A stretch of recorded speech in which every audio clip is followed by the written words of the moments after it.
สวัสดีค่ะยินดีต้อนรับทุกท่านเข้าสู่ช่อง DIY and Craft วันนี้เรามาทำเหรียญโปรยทานดอกกุหลาบคริสต์มาสซึ่งเป็นส่วนที่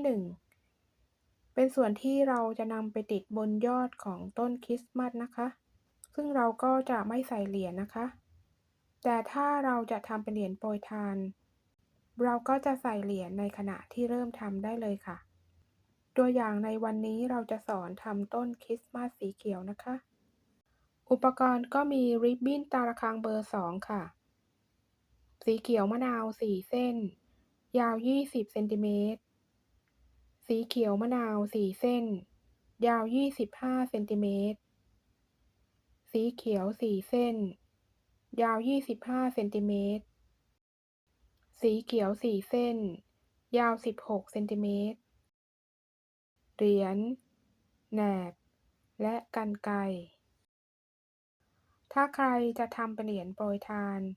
ให้เปลี่ยนสีได้ตามใจชอบได้เลยค่ะเมื่อเตรียมอุปกรณ์พร้อมแล้วเราก็มาเริ่มทำริบบิ้นฐานสีกันก่อนนะคะนำริบบิ้นสีเขียวมะนาว4เส้นที่มีความยาว20เซนติเมตรนำมาพับครึ่งนะคะ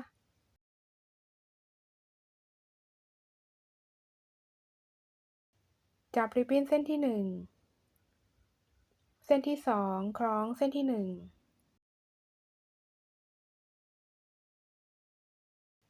เส้นที่3คล้องเส้นที่2เส้นที่4สอดเข้าไปในเส้นที่1แล้วคล้องเส้นที่3แล้วดึงให้กระชับถ้าใครจะทำเป็นเหรียญโปรยทานก็ใส่เหรียญได้เลยนะคะแต่ถ้าใครจะทำเป็นต้นคริสต์มาสก็ไม่ต้องใส่เหรียญนะคะแล้วพับริบบิ้นลงมาทั้ง4เส้นค่ะ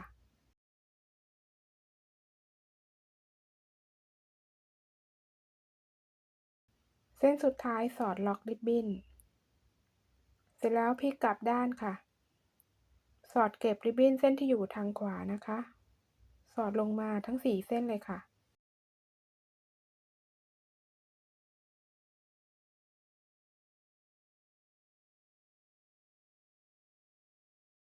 พลิกกลับด้านค่ะแล้วนำริบบิ้นมาซ้อนกันโดยเราจะนำริบบิ้นสีเขียวและริบบิ้นสีเขียวมะนาวนะคะที่มีความยาว25เซนติเมตรเราจะนำมาพับครึ่งค่ะแล้วนำมาซ้อนกันนะคะโดยให้สีเขียวมะนาวอยู่ด้านบนค่ะแล้วเราก็จะสอดเข้าไปนะคะสอดเข้าไปแล้วพับครึ่งไว้นะคะเสร็จแล้วเราก็นำสีเขียวที่มีความยาว16เซนค่ะสอดเข้าไปประมาณ3เซนค่ะแล้วเราก็พับไว้นะคะแบบนี้ก็คือ1ชุดค่ะทำให้ครบทั้งหมด4ชุดเลยนะคะ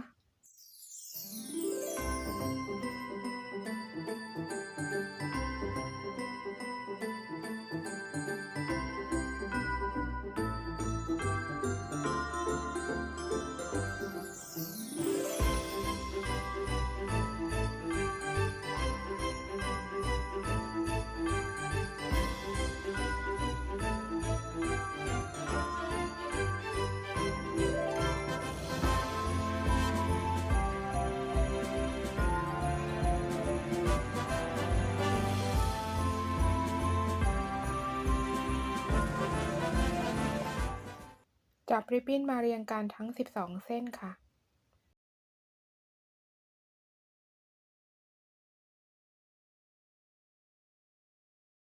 แล้วหมุนให้ได้1รอบ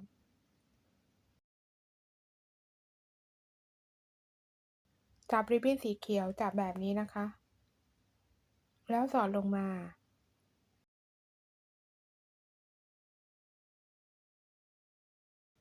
ปล่อยริบบิ้นออกไป2เส้นค่ะ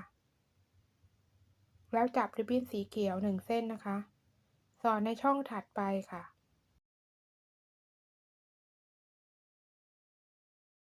เราจะทำสลับกันไปแบบนี้นะคะ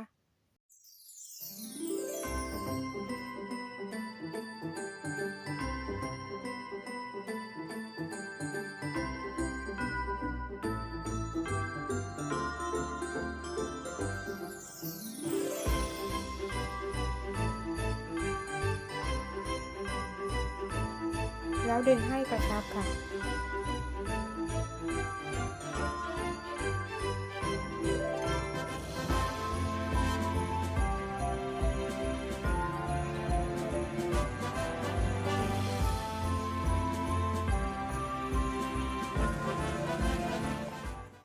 จับริบบิ้นขึ้นมา2เส้นนะคะแล้วพับไปด้านหลังแล้วสอดลงมาค่ะสอดช่องนี้นะคะ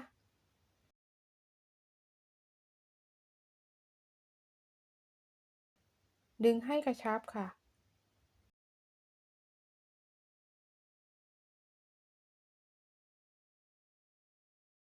ทำให้ครบทั้งหมด4คู่เลยค่ะ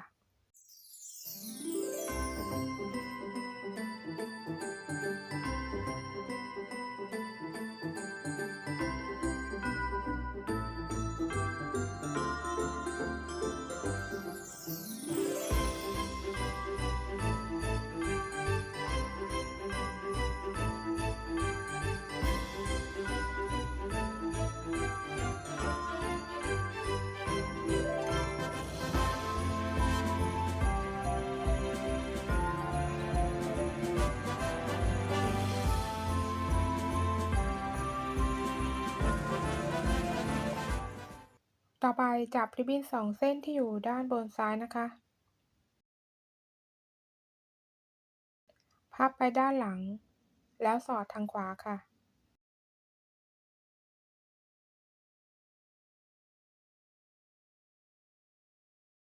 ใช้มือซ้ายทำแบบนี้นะคะ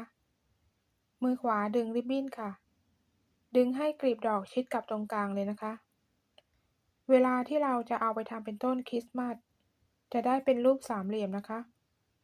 ทำให้ครบทั้งหมด4ด้านเลยค่ะ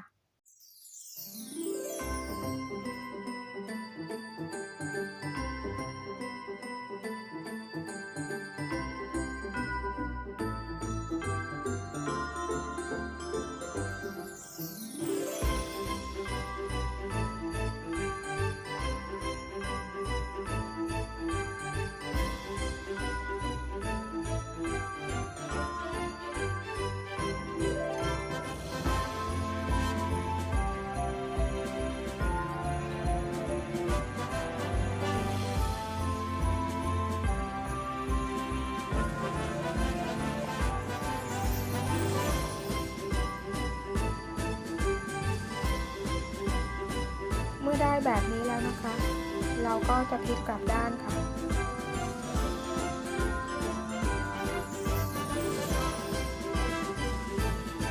ตัดริบบิ้นเส้นสั้นออกนะคะ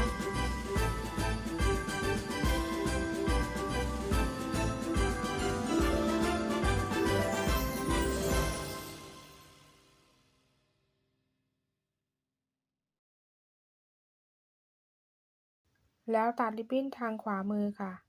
เส้นที่อยู่ด้านหน้านะคะเราจะตัดออก4เส้นค่ะให้เหลือริบบิ้นสีเขียวที่อยู่ด้านหลัง1เส้นค่ะ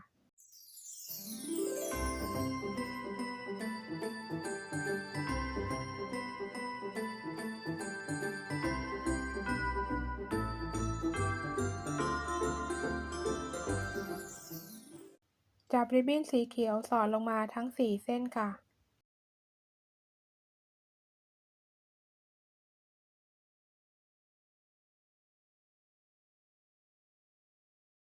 แล้วตัดริบบิ้นส่วนเกินออก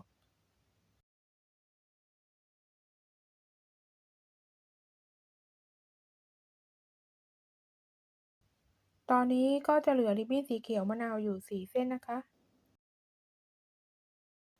ตัดให้เหลือประมาณ5เซนติเมตรค่ะ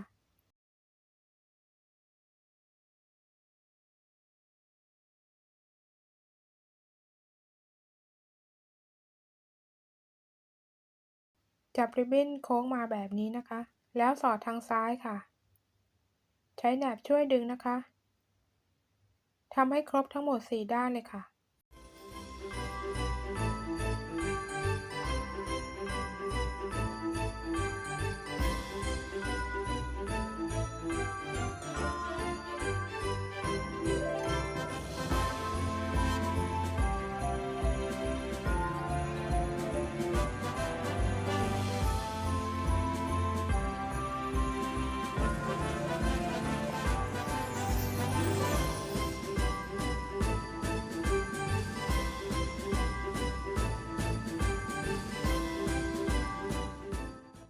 สำหรับคนที่จะนำไปทำเป็นต้นคริสต์มาสนะคะ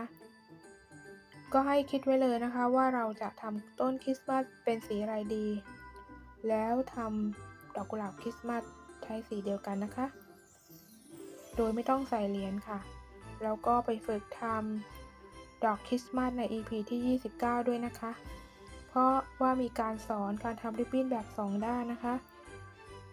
ลายก็จะคล้ายๆกันค่ะ ฝึกทำเพื่อให้เกิดความเข้าใจนะคะ เมื่อมีพื้นฐานแล้วเราถึงจะทำต้นคริสต์มาสใน EP ที่ 34 ได้นะคะ ถ้าเพื่อนๆชอบคลิปนี้ กดไลค์ กดแชร์ กดติดตาม กดกระดิ่ง เพื่อจะได้ไม่พลาดในคลิปต่อไป ขอบคุณทุกท่านที่เข้ามารับชม และพบกันใหม่ในคลิปหน้า สำหรับวันนี้ สวัสดีค่ะ